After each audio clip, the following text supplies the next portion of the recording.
Boa noite, bom dia, boa tarde, dependendo da hora que você vai ver esse vídeo.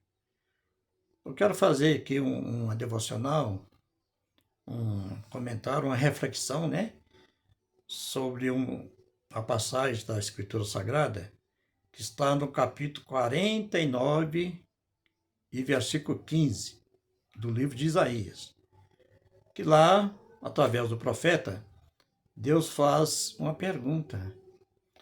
Poderia uma mulher que cuida do seu filho, o filho que nasceu do seu ventre, poderia ela esquecer desse filho?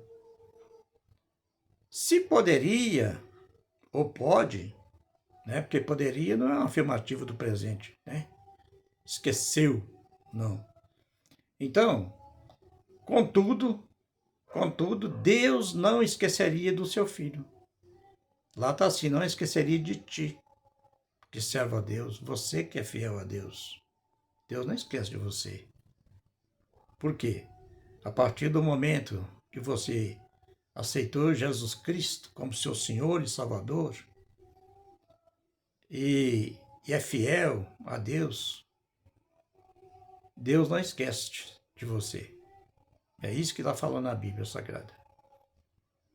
Mas por que eu vim aqui falar sobre esse versículo, essa passagem, que Deus não esquece dos seus filhos? Porque eu lembrei de Israel. Lembra do rei de Israel do tempo de Davi, de Saul, de Davi, de Salomão? Pois é, esse reino de Israel lá foi constituído naquela época, quer dizer, mais de 1000 anos antes de Jesus Cristo, né? Bem mais.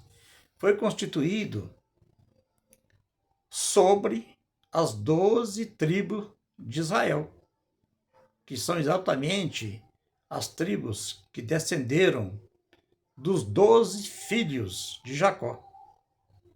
Então, esse reino foi constituído, foi feito lá.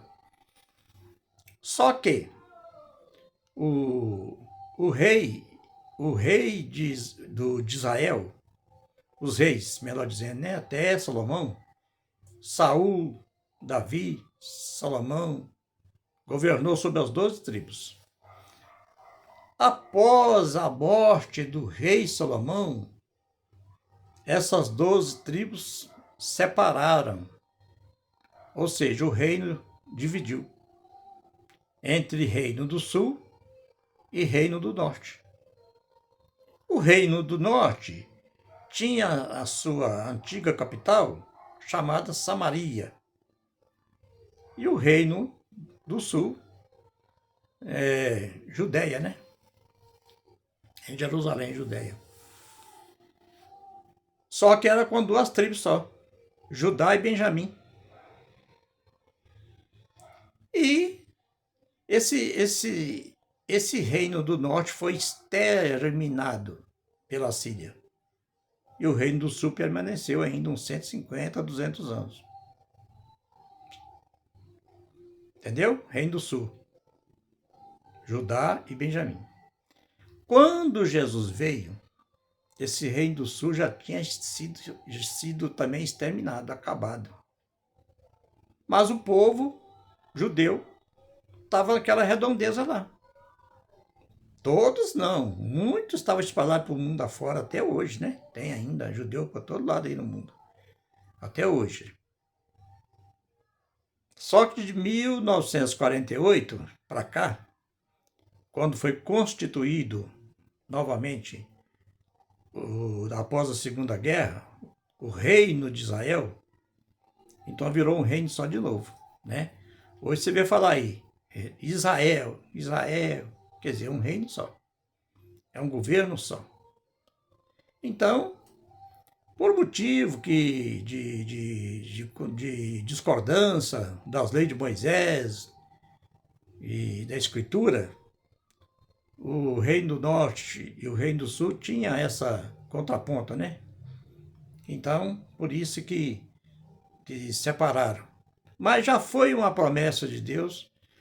Deus já tinha falado que ia separar porque Deus não estava agradando porque os reis estavam partindo, não estavam governando, mas estavam partindo para idolatria, né?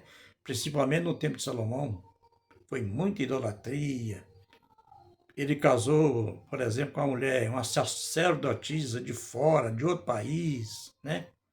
E assim por diante. Você sabe como é que foi lá a história, né? Davi teve um punhado de mulher, Salomão teve umas 1000, umas 800 concubinas.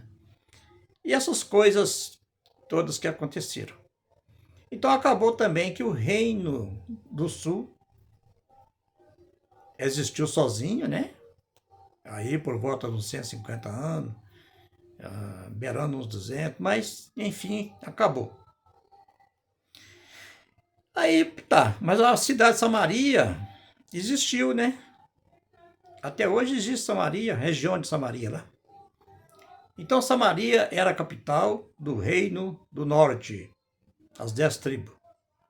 E Jerusalém, a capital cá do Reino do Sul, Judá. Jesus veio, não tinha estado, tinha só povo. Mas Jesus, por incrível que pareça, né, olha só o projeto do Pai, né? O pai levou Jesus lá, mandou Jesus lá, em Samaria. Através do encontro com a samaritana, lá na beira do caminho, e lá ficava o poço de Jacó, né? Na entrada de Samaria. Jesus estava indo com os seus discípulos, muito cansado, já da viagem, porque era muito longe, o percurso que estava andando. Jesus resolveu descansar um pouco e mandou os discípulos ir até lá um lugar onde tinha alimento para comprar pão, para eles comerem, né? Enquanto isso, a mulher samaritana veio buscar água no poço de Jacó. E Jesus é que iniciou a conversa. Falou com ela, me dá água. Aí a mulher falou, mas o senhor não é judeu? O judeu não combina com o samaritano. Aí Jesus respondeu para ela, se tu soubesses quem está te pedindo água, ele te daria a água que fluiria. Você beberia a água que eu te der e fluiria dentro de você um rio de água viva que salta para a vida eterna.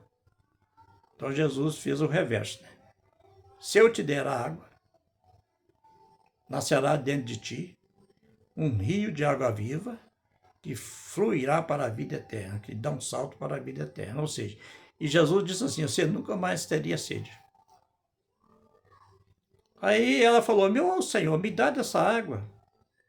Aí ainda a conversa foi introduzida e aí os discípulos chegaram, ele ainda estava conversando, e ela foi lá em Samaria.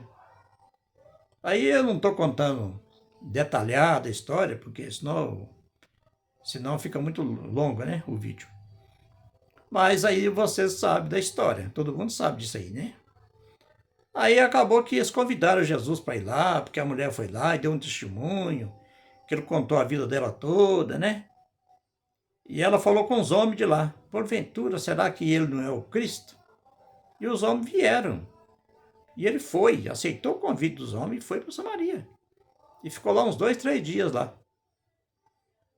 Aí, o que eu quero concluir com vocês, do raciocínio? Que Deus não esquece dos seus filhos realmente. Porque Samaria também, o povo de Samaria também, é de Deus, né? Pertencia o povo que descendente dos filhos de Jacó. Então a promessa de Deus era para eles todos. Não é por causa que eles dividiram o reino lá, por questão de erro, de pecado contra Deus. Mas Jesus veio para perdoar. E se Jesus veio para perdoar, e através de Jesus Cristo, Deus também quis reconciliar com Ele mesmo, com Deus, Ele próprio. Deus disse assim, eu estava lá na cruz, Deus estava lá na cruz, a Escritura fala, Deus estava na cruz, estava em Cristo, lá na cruz do Calvário. reconciliando consigo mesmo todas as coisas da terra e todas as coisas dos céus. Graças a Deus, né? Aleluia. Deus é o Deus da reconciliação. Mesmo que nós servimos a Deus e cometemos um deslize, como foi lá no tempo, né? Do Salomão, ali. Mesmo que a gente comete um deslize, mas se a gente pedir perdão a Deus, arrepender de todo o nosso coração, nós estamos de novo, Deus nos reconcilia com Ele novamente.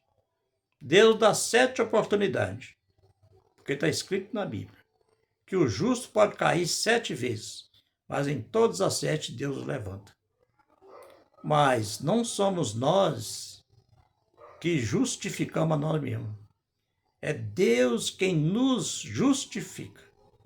E a Bíblia fala que Ele nos justifica pela fé no Filho dele, Jesus Cristo. Amém, né? Que Deus abençoe a todos, no nome de Jesus Cristo.